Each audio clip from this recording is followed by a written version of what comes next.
জঙ্গি জঙ্গি মনে হয়, তাই না? এই যে কিছুদিন আগে বাংলাদেশের একজন সংসদ সদস্য, তরুণ প্রজন্মের একজন সংসদ সদস্য, নাম ছিলেন হানজালা। মারহাবা বলেন না, একটু জোরে বলেন মারহাবা। আমি কিছু কথা বলবো, আপনারা মনে টনে কষ্ট পাবেন নাকি? এ হানজালা নামের একটা বক্তা বাংলাদেশে খেলাফত মজলিসের পক্ষ থেকে রিকশা মার্কায় প্রতীক পেয়ে তিনি নির্বাচিত হয়েছেন। মারহাবা বলেন। এই হানজালা নামের বক্তাটা ছেলে মানুষ, তার বাবাও ছিলেন একজন আল্লাহর ওলি মানুষ। তার চেহারায় কি নূর, আলহামদুলিল্লাহ। মাথায় পাগড়ি, মুখে দাড়ি, শরীরের মধ্যে সাদা পাঞ্জাবি, সাদা কোট, সুন্দর পরিবেশ নিয়ে তিনি রিকশায় চড়ে সংসদের মধ্যে আসে। রিকশায় চড়ে আসে, গেটের মধ্যে নেমে সংসদে যায়। সেই দিন মনে হয় মাননীয় স্পিকারের স্ত্রী মারা গেছেন। তার নামাজে জানাজায় সংসদের মাঠে হচ্ছে, আর তার সংসদ সদস্য হওয়ার কারণে তিনি জানাজা নামাজে আসতেছেন। আর ওই মুহূর্তে সেনাবাহিনীর অফিসাররা তার সাথে মোসাফা করছেন। মোসাফা করে যখন যাচ্ছেন, কে বা কাহারা একজন আওয়াজ দিচ্ছেন, দেখছেন এই যে জঙ্গি যাচ্ছে। নাউজুবিল্লাহ বলেন। কে যেন কাহারা বলতেছে, দেখছেন এই যে জঙ্গি হুজুর যাচ্ছে, জঙ্গি এমপি। তিনি পিছনে ঘুরে তাকাইছেন। মাননীয় স্পিকার সংসদ সদস্যের মধ্যে তিনি চলাকালীন, তিনি গত কয়েকদিন আগে, গত পরশুদিন তিনি মাননীয় স্পিকারের সামনে এই কথাটা দুঃখ প্রকাশ করে বলেছেন, মাননীয় স্পিকার, আমি বক্তব্যের শুরুতেই আমি এই কথাটা বলতে চেয়েছিলাম না। আমি এই জন্য দুঃখে বলি, আমার মাথার মধ্যে টুপি, আমার মুখে দাড়ি, আমার পরনে পাঞ্জাবি, আমার নবীর এই সুন্নতটাকে ধারণ করার কারণে যদি কারো কাছে যদি জঙ্গি মনে হয়, আমি তাদের জন্য আমি বিচার চাইলাম। তারা কিভাবে আমাকে জঙ্গি বলে এটা প্রমাণ করে দেন, আমি এটা বিচার চাইলাম। স্পিকারের কাছে বিচার চেয়েছেন। এখন আপনারা সবাই বলেন, এই টুপি পরলে, এই পাগড়ি পরলে, এই মুখের দাড়ি রাখলে, এই পাঞ্জাবি পরলে যদি তোদের কাছে জঙ্গি মনে হয়, তাহলে বাংলার জমিনে তোদের থাকার জায়গা নেই। তোরা অন্য জায়গায় স্থান করে নাও। বাংলাদেশ আলেম ওলামাদের দেশ, মসজিদের ইমামদের দেশ। ওলামায়ে কেরাম টুপিওয়ালাদের সম্মান করতে যদি না জানো, তাহলে তুমি এই দেশ থেকে তুমি অন্য দেশে চলে যাও। ধরে বলো ঠিক। কারণ বাংলাদেশের অসংখ্য মানুষ ওলামায়ে কেরামদেরকে ভালোবাসে, ঠিক কিনা বলেন?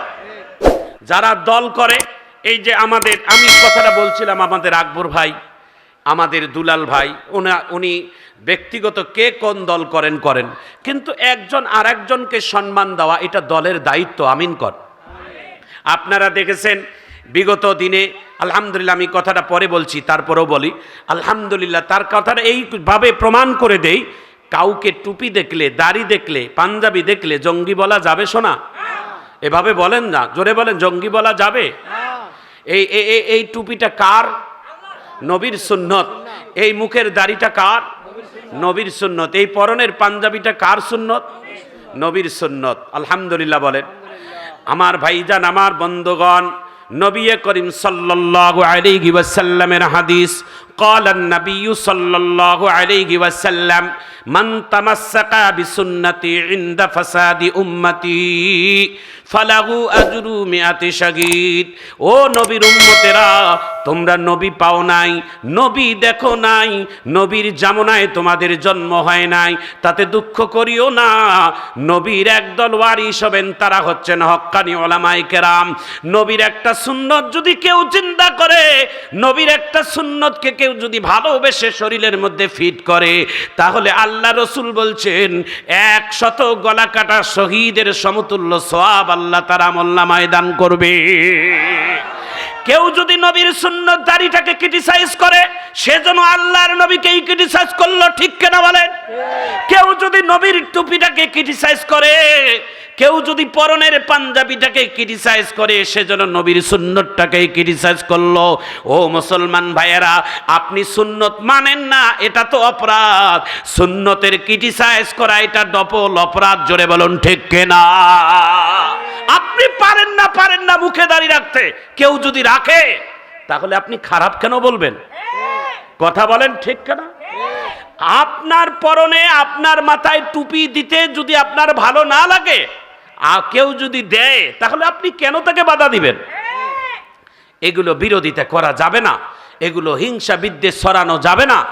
এই জন্য আমরা এই সমস্ত মাহফিলগুলোতে আমাদের ভালো কথাগুলোর উপদেশ আমরা দেব, আমিন বলেন। এখানে কাউকে টার্গেট করে আমরা কথা বলতে চাই না। আমরা কথা বলবো এই যে শুরুতে বলছিলাম আল্লাহর কোরআনে যা আছে তাই বলবো। আল্লাহ যেন কবুল করেন, আমিন বলেন। কোরআনের বাড়ি কোথায় তাও বলেন। কোরআনকে প্রশ্ন করেন, কোরআন উত্তর দিচ্ছে ফি লাউহিম মাহফুজ। এই কোরআনকে প্রশ্ন করেন, কোরআন আপনার ঠিকানাও জানলাম, আপনার বাড়িও জানলাম, কিন্তু আপনি কোন মাসে এসেছেন এটাও বলে দেন।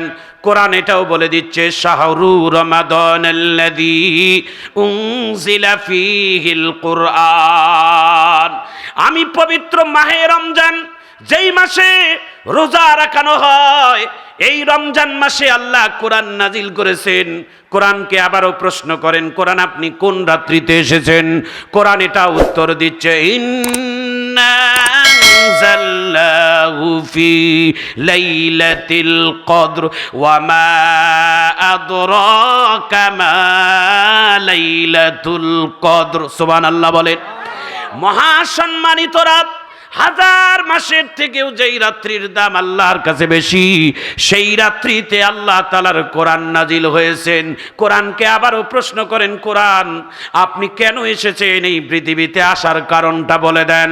কোরআন আসার কারণটাও বলে দিচ্ছে হুদাল্লিল মুত্তাকিন।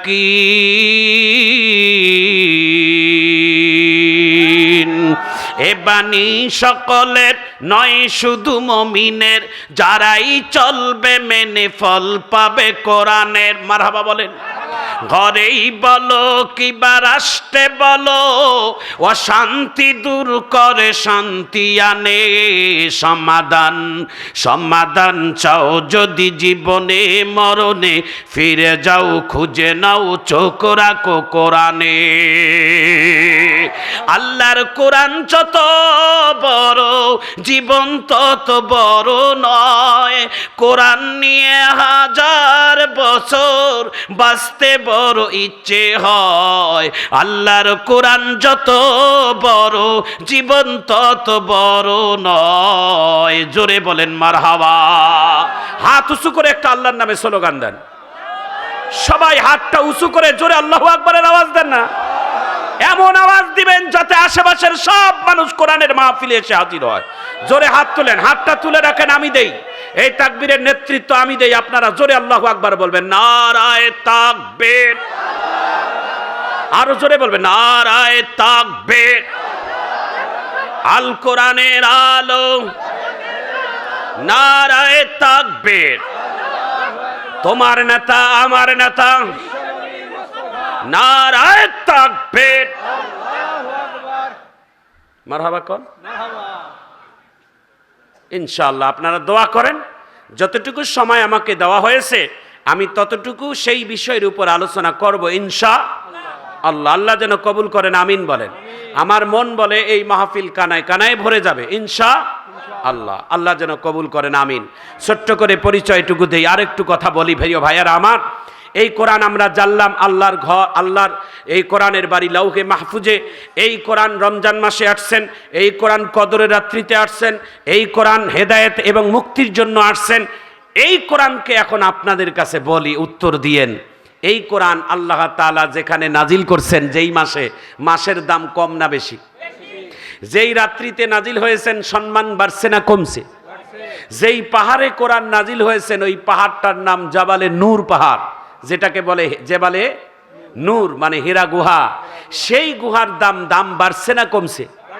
আচ্ছা সবাই আরো একটু জোরে জোরে বলবেন। মক্কা মদিনায় আল্লাহ তাআলা এই দুইটা শহরে কোরআন নাজিল করছেন। সূরাতুল মাক্কি সূরা হলো 86টা। মারহাবা কোন? 114টি সূরার ভিতরে 86টা সূরা মক্কায় নাজিল হয়েছে আর 28টি সূরা মদিনায় নাজিল হয়েছে। এই পৃথিবীতে দুইটা শহরের দাম আল্লাহর কাছে কম না বেশি? মক্কাতুল মুকাররমা আর মদিনাতুল মুনাওয়ারা। মক্কার অরিজিনাল নাম ছিল বাক্কা। মক্কার আসল নাম কি ছিল? ইন্না উদিআ লিন-নাসি লাল্লাযী বিবাক্কা, কিন্তু হয়ে গেলেন মুবারাকা। সুবহানাল্লাহ বলেন। আর এই মদিনার নাম ছিলেন ইয়াসরিব। মদিনার শুধু পাহাড় পর্বতী জায়গা, কোনো মূল্য ছিল না।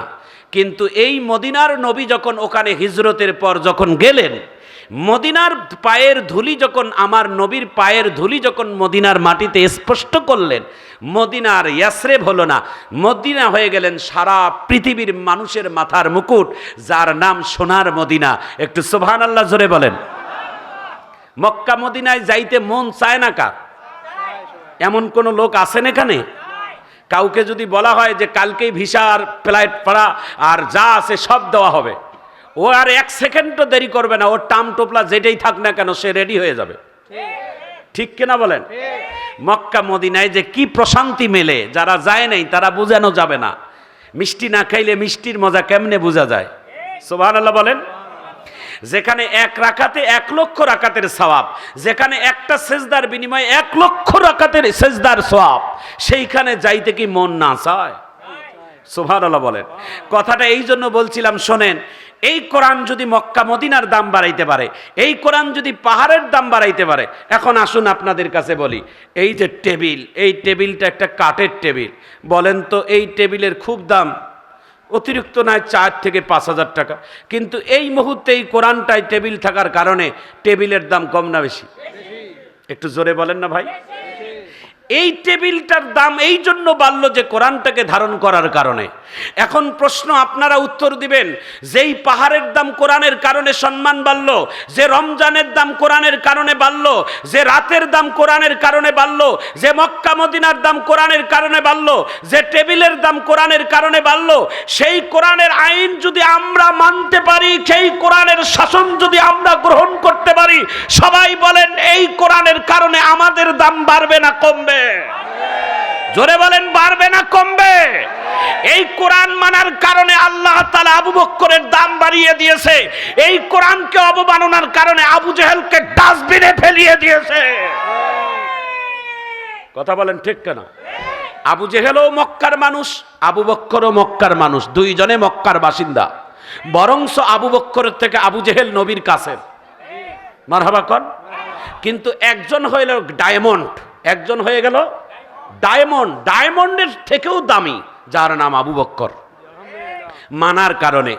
আরেকজন হয়ে গেল ডাস্টবিন, ডাস্টবিনের থেকেও খারাপ, যার নাম আবু জেহেল। কেন? কোরআনকে অবমাননার কারণ।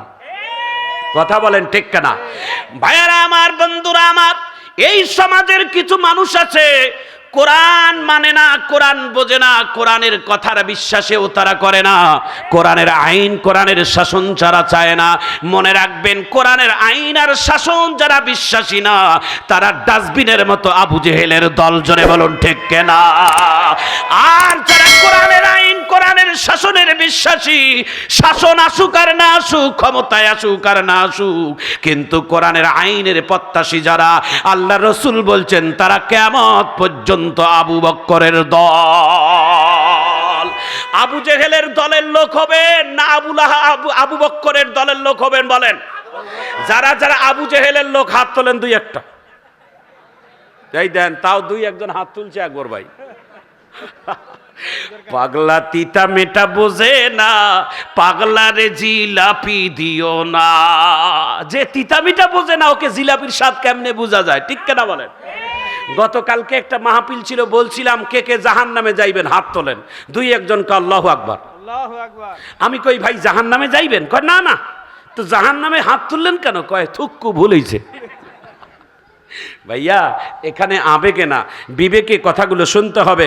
একটু জোরে বলেন আল্লাহু আকবার। এই হাফ মিনিট একটু আল্লাহর নামের জিকির করব, আর এই ফাঁকা জায়গাগুলো ফিল আপ করবেন। একটু পরে খালি মজা পাবেন, খালি মজা পাবেন। কোরআনের কথা মজা লাগবেই ভাই। জোরে কোন আমিন।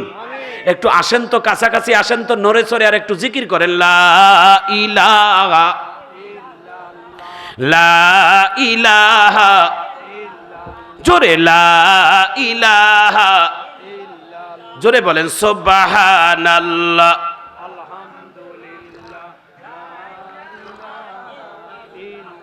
সুবহানাল্লাহ, আলহামদুলিল্লাহ, লা ইলাহা লা ইলাহা। হায়াতের মালিক যেই আল্লাহ, মৌতের মালিক সেই আল্লাহ। বলেন, হায়াতের মালিক, মৌতের মালিক, আমারও মালিক সেই আল্লাহ, লা ইলাহা লা ইলাহা লা ইলাহা ইল্লাল্লাহু মুহাম্মাদুর রাসূলুল্লাহ সাল্লাল্লাহু আলাইহি ওয়াসাল্লাম। একটু চিৎকার দিয়ে জোরে বলি মারহাবা। মনোযোগী হন, সামনে আরো অনেক সুন্দর কথা হবে ইনশাআল্লাহ। বক্তা যখন আলোচনা করে বক্তার জন্য দোয়া করতে হয়, কারণ আল্লাহ তাআলা কখন কোন মুহূর্তে কি কথা বাহির করাবেন এটা আমাদের হাতে নেই ভাই। মহান আল্লাহ আমাদেরকে বলার তৌফিক দিচ্ছেন, আমিন বলেন। আল্লাহ আল্লাহ আল্লাহ। আমরা সবাই দোয়া করি আল্লাহ যেন সকল যারা কোরআনের খাদেম তাদেরকে আল্লাহ সঠিকভাবে দিন প্রসার করার জন্য তৌফিক দান করে। যুগে যুগে আমাদের আকাবিরগণ, আমাদের মুরব্বী যারা এই কোরআনের খাদেম খেদমত করেছেন, তাদের জীবনে আল্লাহ কত পরীক্ষা নিয়েছেন। আমরা তো কত আনন্দ দিয়ে এখন মাহফিলগুলো করি। আমাদের মাহফিলে কোনো বাধা নাই, আমাদের মাহফিলে কোনো মাইডাং নাই, আমাদের মাহফিলে সবাই খালি দুলাভাইয়ের মতো আদর করে। কিন্তু এক সময় এমন একটি ছিল, এই মাহফিলগুলো যারা প্রতিষ্ঠিত করেছেন বাংলার জমিনে, যারা এরকমভাবে কষ্ট করেছেন, তাদের জীবনে কত কষ্ট গিয়েছিলেন। তাদের এই কোরআনের কথা বলতে গিয়ে তাদের কতবার জেলখানায় যেতে হয়েছে, মিথ্যা, তাদেরকে কত নির্যাতনের শিকার হয়েছেন। আর আমরা তো আলহামদুলিল্লাহ সাজানো মাঠ পেয়েছি। আমরা এতটুকুই বলি, আল্লাহ যাদের বিনিময়ে আমরা এত সুন্দর সাজানো মাঠ পাইলাম, পরিবেশ পাইলাম, আল্লাহ তাদেরকে আপনি জান্নাত নসিব করুন, আমিন বলেন। জোরে বলেন আমিন। প্রিয় ভাইয়েরা আমার, প্রিয় বোনেরা আমার, অল্প একটু মনোযোগী হই, আমরা কোরআনের কথাগুলো, সেই কথাগুলো শুনবো, যে কথাগুলো আমাদেরকে আমল করার জন্য তৌফিক দান করেন, আমিন বলেন। প্রিয় ভাইয়েরা আমার, প্রিয় বোনেরা আমার, এইটুকুই বলি, কোরআন মানলে লাভ, না মানলে লস। আবু জেহেল কোরআন পড়েছেন, কোরআনের তাফসির করেছেন, কোরআন বুঝেছেন, কিন্তু একটাই অভাব ছিল, তিনি মানেন নাই। না মানার কারণে আবু জেহেল পচে গেছে। আর আবু বক্কর, উমর, উসমান, আলিয়ে কোরআন পড়ছে, কোরআন মানছে, কোরআন অনুযায়ী জীবন গড়ছে, এই জন্য তারা ডায়মন্ডের মতো দামি হয়ে গেছেন, সুবহানাল্লাহ বলেন। তাহলে বোঝা যায় জানার নাম জানা নয়, মানার নামে। লেকচার দিলেই কি বড় বক্তা? লেকচার দিলেই কি বড় আলেম? লেকচার দিলেই কি খুব জাননেওয়ালা? এটা ভুল কথা। বক্তব্য মাইকে দিলেই যে বড় হবে এমনটা নয়। সব থেকে বড় হলো তার আমল, তার জানা, তার আমল। এটাই একটা প্রশ্ন, আলেম কাহাকে বলে? উত্তর যে ব্যক্তি টাইটেল করেছেন, তামিল করেছেন, দাওরা হাদিস করেছেন, এটা সঠিক উত্তর নয়। এটার সঠিক উত্তর যে ব্যক্তি আলেম অর্জন করিয়া তাহার উপর আমল করিয়া চলিয়াছে তাহাকেই আলেম বলে। সেই নবীর ওয়ারিস। খালি ডিগ্রি নিলেই বড় আলেম না। আলেমকেই জাহান্নামে আল্লাহ উদ্বোধন করাবেন। প্রথম জাহান্নামে উদ্বোধন করাবেন একজন আলেমকে দিয়ে। দানবেরকে দিয়ে জাহান্নাম উদ্বোধন করবেন। আল্লাহ রাস্তায় জীবন দেওয়ার নামে যারা বাটপারি করেছেন মানুষের কাছে বরত্ব হওয়ার জন্য, তারাও জাহান্নামে প্রথম কাতারের দিকেই যাবেন। বুঝেন, কঠিন কথা। আলেম হয়ে জাহান্নামে যাব, এলেম অর্জন করে জাহান্নামে যাব, দান করে জাহান্নামে যাব, তার মানে আল্লাহ রসুল সাল্লাল্লাহু আলাইহি সাল্লাম বলছেন, একবার মসজিদে নববীর মেহরাবের মধ্যে বসে রসুল বলছেন, হে সাহাবীরা, আমি কি তোমাদেরকে দাজ্জালের কথা বলবো? সাহাবাই কেরাম বলছেন, বলেন। কই, বড় দাজ্জাল না, ছোট ছোট কিছু দাজ্জালের আবির্ভাব হবে আমি নবীর জামানার পরেও এবং নবীর জামানাতেও। বলে তারা কারা? বলে যারা মানুষ দেখানো নামাজ পড়ে, যারা মানুষ দেখানো হজ করে, যারা মানুষ দেখানো দান করে, যারা মানুষ দেখানো ভালো কাজ করে, এরাও কিন্তু ছোট ছোট দাজ্জাল। যারা মানুষ দেখানো দান করে, মানুষ দেখানো ভালো কাজ করে, এগুলো সব মানুষ দেখানো। দানবীর বলবে, নামাজি বলবে, হাজী সাহেব বলবে, এই জন্য তারা করে, কিন্তু অরিজিনালে আল্লাহর খুশির জন্য করে না। সবাই বলেন, আমরা কি মানুষ দেখানো করতে চাই না আল্লাহকে দেখানোর জন্য করতে চাই? আল্লাহ। যে কাজে কেউ কোনোদিন দেখবে না, একজন দেখবে, তিনি কে? একজন দেখবে, আমার উনি দেখবেন। দুনিয়ার সব মানুষ আমারে ঘৃণা করুক, অসুবিধা নাই। আমার দুনিয়ার সব মানুষ আমাকে বয়কট করুক, অসুবিধা নাই।